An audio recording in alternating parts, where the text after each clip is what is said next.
उत्तर प्रदेश में भारतीय जनता पार्टी ने मोटो झटको। भारतीय जनता पार्टी थी आगे निकली रही है समाजवादी पार्टी। भाजपनी 34 બેઠક થી આગળ નીકળી ચૂકી છે। અખિલેશ યાદવ જબરજસ્ત પરફોર્મન્સ કરી રહ્યા છે ઉત્તર પ્રદેશમાં। દેશમાં સત્તા મેળવવાનો રસ્તો યુપીથી નીકળે છે અને આ યુપીમાં ભાજપની બ્રેક વાગી છે।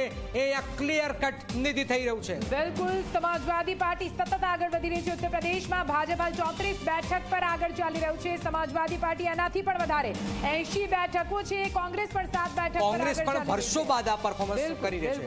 રાવલ સાહેબ, કોંગ્રેસ પહેલા 2004માં 9 બેઠકો આવી હતી। અત્યારે ગઠબંધનનો ધર્મ છે, અમે 7 થી 8 બેઠકો ઉપર આગળ વધવાના છીએ। વાત હતી એ કે હમણાં ભારતીય જનતા પાર્ટીના પ્રવક્તા એક વસ્તુ બોલી ગયા અને તમે કદાચ એનું ખંડન પણ નથી કર્યું, તમારે કરવું જોઈએ। એમણે એમ કીધું કે અમારા કાર્યકર્તાઓ અને મીડિયાની જે અપેક્ષા હતી એ પ્રમાણે અમે ખરા નથી ઉતર્યા। એટલે મને ખબર નથી કે મીડિયાની અપેક્ષા અમારો એઆઈ ઝી મીડિયાનો એક્ઝિટ પોલ જરા જોઈ લો તો ખબર પડે।